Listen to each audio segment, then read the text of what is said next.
Je vous propose de parler d'un beau projet ludique en lien avec une association, avec plein de projets. Et pour cela, je vous propose d'écouter le témoignage de Léon Blandin. Bonjour Léo. Bonjour. Alors avec vous, on va s'intéresser à un jeu qui s'appelle Dans les cordes, un jeu qui va nous emmener sur le ring et prendre le rôle d'un boxeur. On parlera enfin d'interview d'un futur jeu original sur les marais salants qui s'appellera Saline. On y reviendra tout à l'heure. Mais tout d'abord, on va faire connaissance avec vous. Léo Blandin, vous avez créé ce jeu Dans les cordes en lien avec une association. Est-ce que vous pouvez nous parler un peu de la jeunesse de ce projet ? Alors oui, j'ai créé Dans les cordes pour, à la base, financer un projet associatif qui s'appelle l'Assostomate. Donc l'Assostomate, c'est un projet de café associatif ludique, social et culturel qu'on voulait faire à Saint-Nazaire, donc en Loire-Atlantique. Donc au début, c'était vraiment l'association qui devait éditer le jeu et s'occuper de la distribution, et s'occuper du financement participatif. Mais au fur et à mesure, pour des difficultés de SIRET et administratives, j'ai monté une société donc qui s'appelle La Chèvre et qui s'occupe donc d'éditer le jeu. À côté de ça, j'ai un distributeur qui s'appelle Mad Distrib et eux, ils s'occupent de faire la distribution dans les boutiques. Donc maintenant, c'est un jeu qui est distribué dans les boutiques, dans toutes les bonnes crèmeries. Dans les cordes, c'est un jeu qui est passé par une campagne de financement participatif. Au début, c'était le projet de se servir de cette campagne et puis de créer ce café. Et du coup, l'administratif a un peu gâché la chose. Alors, oui, on va dire ça comme ça. C'est un projet qui a pris 2 ans entre le jeu et le café associatif. C'est vrai que quand on avait cette idée de café associatif, on s'est dit ça pourrait être sympa de faire un financement participatif et ça pourrait être bien aussi de le faire financer par des personnes qui sont en dehors de Saint-Nazaire. Par exemple, quelqu'un qui habite à Paris, il va pas venir boire une bière dans le café à Saint-Nazaire. Et donc, comme je suis un grand joueur et que j'aime créer des jeux, je me suis dit pourquoi pas lancer en même temps un financement de jeux de société via l'association. Donc quand on faisait cette commande, cette précommande, on pouvait donc financer l'association via l'achat du jeu. Donc maintenant c'est à peu près la même chose, sauf que plutôt que l'association édite, moi j'édite et je reverse une partie des bénéfices. Donc sur tous les jeux que j'éditerai, ça sera 1 euro qui sera reversé à des associations. Donc voilà, sur la première, c'est vraiment 1 euro qui est reversé à la sauce tomate. Et sur les autres jeux, ça sera 1 euro pour des associations qui sont en lien avec le jeu. Donc on parlait tout à l'heure de Saline. Saline, c'est un jeu sur les marais salants. Et ça sera pour financer un projet de nettoyage des bancs de sable. Parce que cette association, en fait, elle tourne bien et vous avez des projets, hein. Alors, elle tourne un peu au ralenti, mais on fait quand même des petits projets. On essaye de faire des animations jeux. On essaye Là, on se met en partenariat avec une petite association qui fait de la course et de la course utile, c'est-à-dire que quand on court, on va aussi nettoyer sur le sol les mégots qui traînent, donc c'est un peu plus sportif et en même temps il y a un geste écologique. Donc on va mettre ça en avant sur la fin du mois prochain. Donc voilà, on essaye de faire des choses en partenariat avec d'autres associations de Saint-Nazaire. Intéressons-nous maintenant à ce jeu Dans les cordes. En fait, il vient d'arriver il y a quelques jours ou quelques semaines. On peut le trouver facilement grâce à Mad Distribution. Alors du coup, oui, Matt, c'est le distributeur, donc on ne pourra pas, en tant que consommateur, l'avoir par eux, mais tous les professionnels, les boutiques ludiques pourront, eux, le commander par eux. Donc on peut l'avoir sur Internet, sur des gros sites comme Philibert, Esprit Jeux, ou alors dans les petites boutiques, il passe par ma distribution. Et Dans les cordes, c'est un jeu qui, comme son nom l'indique, nous emmène sur un ring. Il n'y en a pas tellement des jeux qui nous emmènent dans le monde sportif. Il y a quelques jeux de football, il y a des jeux sur le vélo, mais des jeux sur le sport, il n'y en a pas tant que ça. Oui, alors en fait, quand j'ai fait mon jeu, je voulais vraiment de base un jeu pour 2 joueurs, un jeu qui ne prend pas beaucoup de place, qu'on peut emporter partout. Donc c'est vrai que le côté carte est très vite arrivé. Et c'est vrai que j'avais envie de changer aussi de cette surenchère de jeux un peu fantasy qu'on voit souvent. Parce que j'aurais très bien pu faire un jeu sur des sorciers qui vont se combattre. Ça aurait été la même mécanique. Mais c'est vrai que j'avais envie de partir sur quelque chose d'un peu plus, on va dire, exotique, entre guillemets, parce que le monde du sport, il est très peu présenté dans l'univers du jeu de société. C'est que les gens sont un peu frileux, parce que c'est vrai qu'on se dit, bah tiens, on rentre à la maison, on va faire un jeu, on va peut-être pas faire du sport. Mais en même temps, quand on voit Flamme Rouge, ça a vraiment marché, donc pourquoi pas partir sur le monde de la boxe. Et donc oui, il n'y a pas beaucoup de jeux sur le monde de la boxe. C'est aussi une manière de se différencier. Donc il y a quand même avoir un côté simulation et simulation mais ludique. La corrélation avec Flamme Rouge est toute trouvée puisque vous gérez 2 jauges pour chaque boxeur, les points de vie qu'il faut pas descendre jusqu'au chaos, et puis l'énergie que vous dépensez pour porter des coups, et si elle descend, bah vous êtes épuisé. En fait, c'est vraiment un jeu de stratégie, c'est pas un jeu de rapidité. On va vraiment incarner le boxeur et en fait chaque action qu'on va faire va nous coûter de l'énergie. Et du coup, on va devoir essayer de trouver des manières pour en regagner. Donc, on peut en regagner en crachant. Donc, cracher, en fait, c'est sacrifier les cartes de sa main. Et donc, en fait, les cartes de notre main, c'est aussi notre visibilité.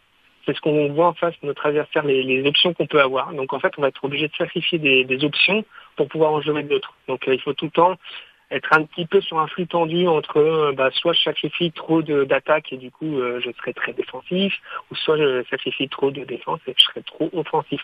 Donc il faut jongler un peu sur ça, puis entre les deux il y a des cartes d'un peu d'action que j'appelle des cartes de récupération qui permettent soit de récupérer un peu de vie, soit récupérer de l'énergie ou de piocher des cartes.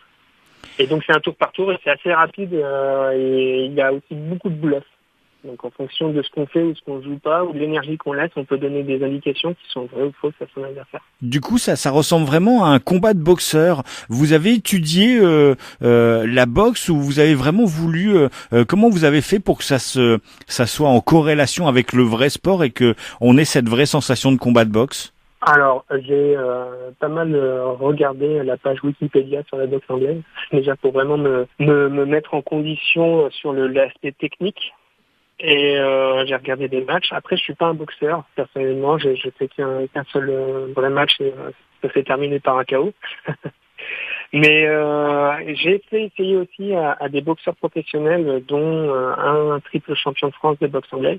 Donc je l'ai noté parce qu'il m'a mis une petite phrase qui m'avait plu, qui disait qu'il y avait des vraies sensations de boxe. Et du coup, c'était pas mal aussi d'avoir ce rendu pro. Et je sais que Flamme Rouge l'avait fait aussi. Ils avaient fait essayer le jeu avec des cyclistes, des coureurs. Sur le Tour de France. Sur le Tour de France. Et suite à ça, ils ont modifié pas mal de choses. Ils ont fait une extension qui apparemment donne j'ai pas eu l'occasion d'essayer, mais qui donne vraiment une vraie simulation, une vraie sensation. Et c'est ce que j'ai essayé de moi de donner dans les cordes. Un côté simulation, mais en même temps ludique. Alors il y a des petites choses qui sont incohérentes. Voilà, par exemple, on a une carte qui s'appelle un rafraîchissement. On ne peut pas le faire pendant le match parce que voilà, le rafraîchissement permet de gagner de la vie. Ça, c'est pas possible. Mais mis à part ces quelques petites incohérences, il y a vraiment ce côté tension où il faut faire gaffe à ce que fait notre adversaire. Des fois, sacrifier un peu de sa vie, donc encaisser des coups pour pouvoir remporter d'autres. C'est tout le temps le côté un peu flux tendu et tension que j'ai voulu retranscrire. Et du coup, maintenant, vous, pour vous joindre, ça a été un peu compliqué pour fixer ce rendez-vous parce que, vous êtes en dédicace pour le faire découvrir un peu partout, ce jeu. Alors ouais, j'essaye. Alors c'est plus ou moins compliqué parce que à côté, je travaille. J'ai un boulot qui me donne de l'argent parce que pour l'instant, le jeu de société, ça m'en donne pas. C'est cool, mais ça m'en donne pas. Donc oui, j'essaye de faire des animations le week-end. Donc quand je peux, je vais à des festivals. Donc je serai à Paris, il y a un festival qui s'appelle le Paris Ludique. Je serai aussi à Parthenay où il y a un très gros festival de jeunes qui s'appelle le Festival Ludique International de Parthenay, le FLIP. Et après, là où j'habite, donc j'habite en Loire-Atlantique, à côté il y a des petits festivals. Ou sinon, je vais aller dans les boutiques quand je peux, voilà, c'est pareil. Donc c'est plus ou moins compliqué parce que il faut s'y libérer le week-end. J'essaie de tourner un petit peu. Et puis ça permet d'avoir un rapport avec ceux qui essayent votre jeu en fait, et qui Bien sûr. Non. J'ai fait beaucoup de festivals l'année dernière. En fait, quand j'ai monté le projet de café associatif, j'ai pris une année entre guillemets sabbatique où j'ai arrêté de travailler pour monter ce projet-là. Et du coup, j'en ai profité pour faire beaucoup de festivals. Et c'était très important pour moi aussi parce que j'avais envie de ce retour joueur. J'ai eu le retour professionnel avec les boxeurs, mais je voulais aussi un retour de joueur pour des sensations, pour essayer de l'optimiser au mieux, pour que ça soit simple, pas que ça soit un gros jeu parce que ça reste un petit jeu de cartes, mais en même temps qu'on ait quand même des sensations ludiques agréables. Du coup, j'ai dû faire tester à 2-3 000 personnes différentes. Alors pour terminer, est-ce qu'on peut avoir quelques informations sur le futur jeu, puisque vous nous parliez de Loire-Atlantique. Cette fois, vous allez nous proposer dans Saline de récolter du sel. Exactement. Alors ce jeu, c'est pas un jeu de ma création. C'est un jeu de création de mon frère, voilà, qui s'appelle Maxime Blandin. Et c'est vrai que lui aussi, on est bien porté dans le monde ludique. Hein, on se voit souvent puisqu'on est en colocation ensemble et on a une grosse bibliothèque, on joue très régulièrement. Et du coup, lui, il a travaillé dans les marais salants et il n'y a pas de jeu sur les marais salants. Il y a un jeu qui existe sur les mines de sel, mais qui n'a pas été édité en France, ça a été édité qu'en Pologne. Et il y a un jeu, c'est pas vraiment un jeu de société, c'est plus une petite simulation de saline où on va récolter du sel, on prend de l'eau de mer, on le met dans un petit bac et ça nous fait du sel si on le laisse au soleil. Donc il voulait vraiment faire un jeu de société sur les marais salants et sur le côté aussi historique. Et du coup, là, c'est plus un jeu de gestion. On va devoir gérer donc ces œillets. Donc, chaque joueur va incarner donc un paludier dans l'époque moyenâgeuse. À partir de ce moment-là, il va avoir plusieurs choix. Donc, soit il va acheter de nouveaux œillets, soit il va récolter son sel en fonction il y a des couleurs d'œillets. Et soit il va vendre. Et en fait, le but du jeu, c'est soit d'avoir le maximum d'or, donc si on arrive à 24 d'or, le jeu se termine, ou soit de remplir tous ces œillets, donc ça fait un gros carré de 9 tuiles. Donc on le fait pas mal tester là en festival et on est en train de travailler sur tout le travail d'illustration. Donc c'est vrai que pour l'instant on n'a pas beaucoup communiqué dessus parce qu'on essaie vraiment de mettre en avant dans les cordes. Mais dès que le jeu dans les cordes sera quand même un peu plus connu, on va commencer à en parler. Et c'est ce que je disais tout à l'heure, c'est que ça sera un financement participatif aussi, sauf que le financement participatif sera, si on en vend un, on a rempli l'objectif. De toute façon, il sera quand même édité dans tous les cas. Et en plus, oui, on finance des projets associatifs. Merci beaucoup de ce témoignage. On invite les gens à suivre plusieurs pages. Il y a une page Facebook sur La Sauce Tomate. Hein, c'est un très bon jeu de mots. C'est pas la sauce en un seul mot, hein, c'est la sauce de association. Il y a une page internet aussi, www.lasaucetomate.com. Et puis là, on retrouve toutes les informations sur l'association, les jeux de société, pour prendre contact avec vous si vous voulez. Donc, il y a toujours moyen d'en savoir un peu plus sur Dans les cordes que vous pouvez trouver dans vos magasins grâce à Mat Distribution qui distribue le jeu. Et merci beaucoup en tout cas de ce témoignage, comme quoi une association, des jeux et des bonnes idées, ça peut fonctionner. Exactement. Et puis sinon, pas oublier plus le côté jeu, la page de la chèvre. Donc c'est Chèvre Édition. Voilà, on marque Chèvre Édition sur Facebook, on le trouve assez facilement. Où là, je communiquerai plus sur l'univers du jeu, donc que ce soit Saline, Dans les cordes, ou les prochains jeux qu'on a en stock.